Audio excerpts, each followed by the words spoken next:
Sekarang ini yang saya prihatinkan kan kolaborasi antara setengah radikal dengan radikal. Setengah radikal itu apa? Bilangnya saya ini Pancasilais. NKRI harga mati tapi merongrong NKRI. Itu baru setengah radikal. Nah, ketika ini kolaborasi dengan yang radikal, bahaya. Nah, sekarang yang bermain itu yang saya lihat adalah ini yang meruweti sekarang ini yang setengah radikal ini. Terus didukung yang radikal terutama dari ISIS.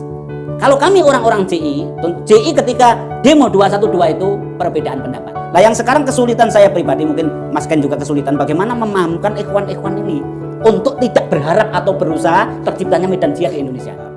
Assalamualaikum warahmatullahi wabarakatuh. Segala puji bagi Allah, salawat dan salam tercurah kepada junjungan kita Nabi besar Muhammad Shallallahu Alaihi Wasallam.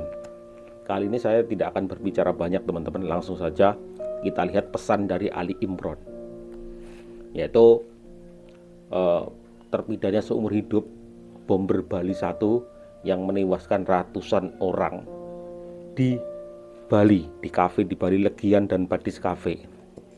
Ya, banyak pesan-pesan yang disampaikan oleh Ali Imron tentang terorisme dan lain sebagainya.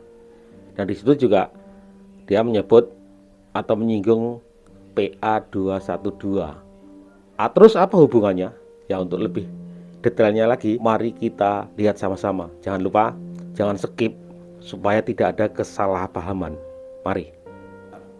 Terusiknya kami sebagai teroris atau dengan munculnya undang-undang yang sampean juga ikut mentelurkan itu hanya sebagian kecil.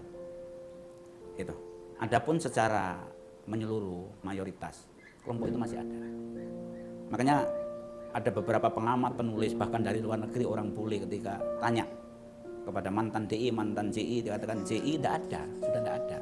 Yang ada adalah? Nah, terus tanya ke saya jawab ada. Oke. Loh, kok bisa beda? Hanya saya tanya begini aja. Memang pernah ada pelang nama sekretariat Jamaah Islamiyah jalan? Kan nggak ada. bener ya. Darul Islam kan nggak ada. Ya. Gak mungkin ada pelang. Kan ada. Ada kan gitu. Itu dan masih masif sekali sebagaimana yang disampaikan oleh Mas Ken tadi, ya. Jadi belum terusik. Kalaupun toh ada anggota JI yang hingga sekarang ada penangkapan itu belum pelaku. Iya. Yang kami saja membawa orang, yang kami bawa orang JI seberapa? Gara-gara menyembunyikan informasi tentang kami. Kemudian akhir-akhir ini pengiriman ke Suriah, belum ke arah sana itu belum. Nah, kalau sampean tadi sebutkan 15.000 itu tahun 92. Oke. 92 ya, betul, Ustaz 15.000. Abdullah Sungkar. Pada waktu saya kelas 2, Ustaz Abdullah Sungkar ini besok kami ke Afghanistan. Namanya kami anak muda, kami militer ini selalu kita ojo-ojo, kapan kita mulai jihad ini? Kapan kita mulai jihad ini? Waktu itu Ustaz menjawab, 92 ini. Kita bisa memulai gerakan konfrontasi melawan NKRI, itu paling tidak harus ada 15.000 tentara mujahid. Waktu yang itu siap. ya, waktu itu. Tahun 92. Saiki. Tentunya Ustadz pada waktu itu kuantitas Polri, kuantitas TNI, kekuatan Indonesia kan dibaca. Oke. Tentunya kalau sekarang ini tetap nggak cukup 15.000. Berbeda. Mesti haruslah lebih. Nah, itu. Makanya sering saya hibur BNPB, Densus, ya. JI ini, kawan-kawan JI ini sampai sekarang masih lurus. Masih lurus apa? Masih lurus bahwa untuk memulai aksi itu pasti perhitungan kuantitas ini juga diperhitungkan. Iya. Nggak mungkin mencapai kuantitas sebagaimana kekuatan NKRI. Oleh karena itu yang harus kita antisipasi itu jangan ada sesuatu yang membuat mereka ada kesempatan chaos. Jangan terjadi lagi perusuhan Ambon sama Poso. Jangan Iya. terjadi. Kalau orang normal menangis ketika melihat itu, kalau kita tepuk tangan karena ada medan jihad, gatel tangan kita. Kok tiba-tiba ada yang etek-etek terus Jawa ya. Saya berangkat 99, kerusuhan baru 1 bulan di Ambon. Ini saya berangkat dari Lamongan itu membawa senjata, bawa bom, naik kapal Pelni itu sampai di Pelabuhan Yosudarso. Nah seperti itu, jadi jangan ada itu. Kemudian chaos-chaos yang lain. Itu. Nah sekarang ini yang saya prihatinkan kan kolaborasi antara setengah radikal dengan radikal. Iya. Saya nyebut setengah radikal ini siapa? Mungkin nanti sampean juga termasuk setengah radikal. Itu. Setengah radikal itu apa? Bilangnya saya ini Pancasilais. NKRI harga mati tapi merongrong NKRI. Iya. Itu baru setengah radikal. Oke. Itu banyak itu. Nah, ketika ini kolaborasi dengan yang radikal, bahaya. Dan saya baca akhir-akhir ini sudah mengarah ke situ. Kolaborasi antara yang setengah radikal dengan yang radikal. Sebetulnya kelompok intoleransi itu bukan teroris. Waspada kita ya. Kelompok intoleransi ini adalah kelompok yang setengah radikal. Kami teroris nggak intoleransi. Total Anda ini? Bukan begitu. Kalau kami teroris ini intoleransi, banyak mayat bergelimpangan kita bunuhi. Oke. Kan intoleransi kan berarti anti agama. Iya. Kan kelihatan itu orang-orang ini. Loh, kami ini terutama letting saya itu pembunuhan cara apapun kami pelajari. Makanya letting 9 Afghanistan itu yang paling best. Mempelajari nuklir letting saya. Jadi ketika misalkan saya benci sama orang, saya buatkan ramuan, saya oles di cangkir, dijamah Pak, tanpa kaos tangan mati. Gila Saya kirim ya. surat amplop dibuka, bukan bom tapi mati dengan racun, itu sampai Gila seperti ya. itu kami punya kemampuan. Edan. Makanya kalau kami teroris ini intoleransi, sudah banyak berkelimpangan mayat yang kita bunuhi. Oh itu ada aliran sesat Islam, kan gampang dibunuh. Masjidnya dibom kan lumayan tuh kalau Jumatan kan gitu. Ya. Justru yang Oke, intoleransi oke. itu kalau pernah itu saya ikut survei itu di Universitas Indonesia, ya. Universitas Indonesia ini ada yang jatuh non muslim, jatuh dari motor ini. Berapa yang menolong? Kemudian yang muslim berapa yang menolong? Ternyata yang non muslim ini sedikit yang menolong. Berarti intoleransi yang digemborkan oleh kelompok setengah radikal itu sudah masif sekali, terutama di perguruan-perguruan tinggi. Nah itu, jadi ingat bahwa kita ini harus mengantisipasi itu. Kemudian ada hal-hal yang chaos, yang sering sekali politikus ini menggunakan itu. Contohnya menuduh atau statement bahwa aksi-aksi ini rekayasa konspirasi. Ketika ada statement seperti itu, teroris itu kipas-kipas gitu, saking senengnya. Karena apa? Teroris yang ditakuti dimanapun, ya, baik yang afiliasinya ke Al-Qaeda ataupun ke ISIS, yang ditakuti oleh teroris, manakala masyarakat secara umum itu tahu tujuan sebenarnya mereka. Iya, Itu yang iya. ditakuti. Makanya kalau saya sampean saksikan persidangan kawan-kawan teroris ini, baik ISIS ataupun Al-Qaeda itu nggak ada yang terus terang di depan persidangan. Karena nanti kalau terus terang diketahui, Tujuannya. paling mentoknya yo ini kedoliman polisi. Nah, supaya sampean kemudian masyarakat juga tahu kapan tuh aksi ini ditujukan kepada polisi. Sehingga nanti jangan sampai kita ini hanya menyalahkan polisi. Sebetulnya tidak ada hubungannya. Jadi begini, aksi yang pertama kami kobarkan ini adalah aksi yang dimotori oleh Mukhlas sama Hambali yang punya hubungan sama Usama bin Laden Al-Qaeda. Maka terjadilah pengeboman ini. Nah, kapan perubahan penyerangan itu dilakukan, terutama di Indonesia? Jadi begini, penyerangan terhadap polisi pertama kali dilakukan kalau tidak salah tahun 2004. Informasi Di penting Loke ini ya. Seram Barat, yaitu pos Brimob. Pada waktu itu kawan-kawan yang kita didik di Ambon itu melakukan penyerangan. Asalnya mau menyerahkan kampung Kristen, menyerang kampung Kristen, tapi dibelokkan menyerang pos Brimob. Dasarnya apa? Karena ustadz-ustadz kami ditangkap. Itu dasar pertama. Itu. Jadi pertama penyerangan terhadap polisi seperti itu. Karena dianggap ini polisi mendolimi kami ditangkap. Nggak dipikir kami ditangkap karena apa kan gitu. Sebetulnya sudah impas sebetulnya. Sudah.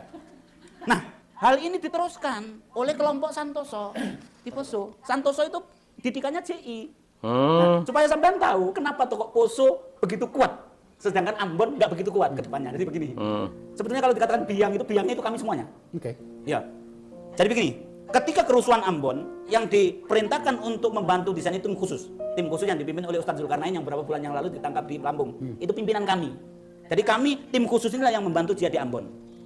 Ambon hanya bantuan kita ke sana, karena pernah saya coba mempengaruhi masyarakat Ambon kuat. Waktu itu saya katakan Masyarakat setelah Ambon ceramah kuat. bahwa kita sekarang ini sudah jihad melawan Imannya. orang Kristen yang ada hubungannya dengan RMS. Gimana kalau nanti selesai kita tingkatkan jihad kita ke NKRI? Marah-marah tokoh-tokoh itu.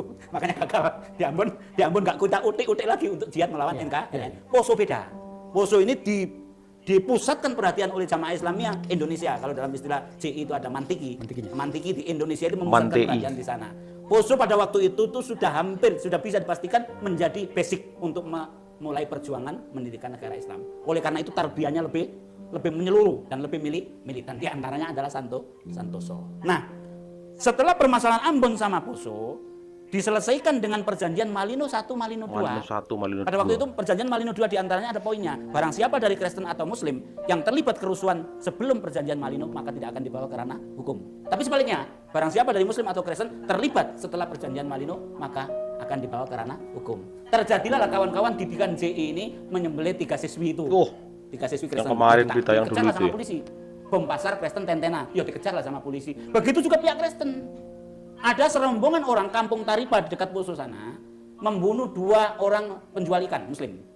Ditangkap juga oleh Mabes Polri. 17 orang dititipkan di Polda Metro Jaya. Waktu itu yang teroris Muslim di lantai 2 bersama saya, yang teroris Kristen karena membunuh itu di lantai 4, masing-masing ketemu.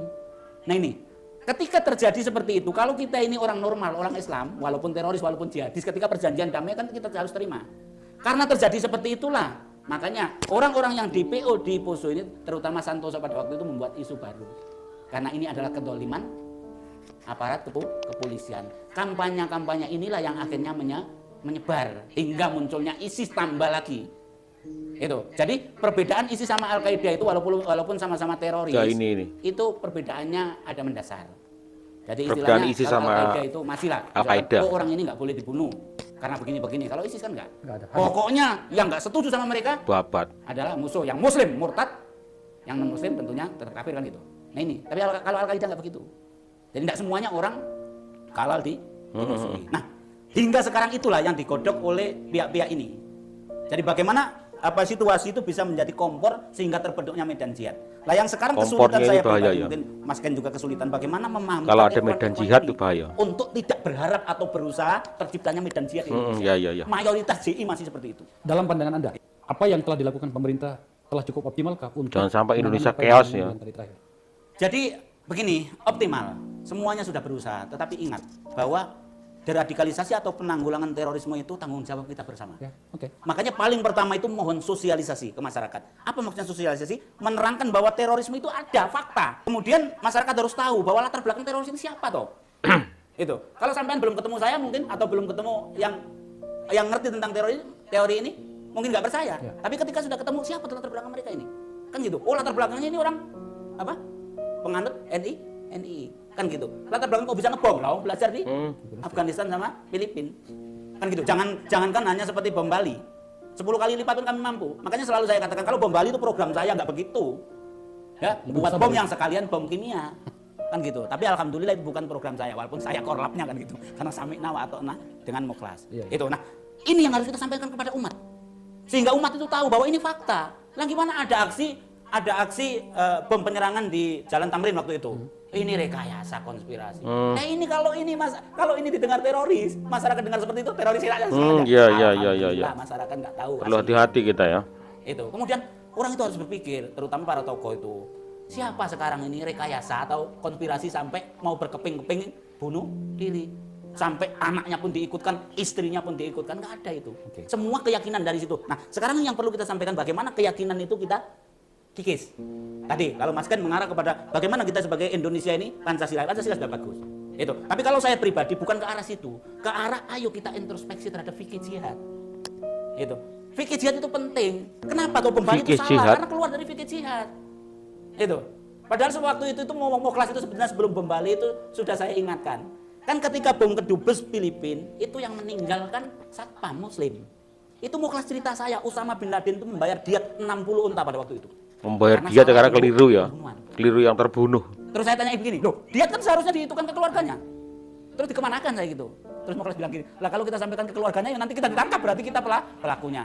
Akhirnya saya kembalikan begini, itulah kalau kita melakukan jihad tetapi belum ada negara. Bid'ahnya kita di situ. Sampai salah pembunuhan pun nggak bisa membayar diat ke yang itu. Jadi ke arah jihad ini yang harus kita. Emang Al-Qaeda harus itu secara beda umum, dengan apa yang ISIS ya disampaikan ternyata tadi. ya. Banyak Jauh, yang ingin saya bedanya dengarkan, tapi jauh. waktu juga yang terakhir. Ada dua peristiwa terakhir, Ah. Makassar dan yang di Mabes Polri. Ada beberapa analisis mengatakan sel-sel teroris itu hidup kembali, mulai bergairah kembali. Tapi kan ini adalah lone wolf. Ya.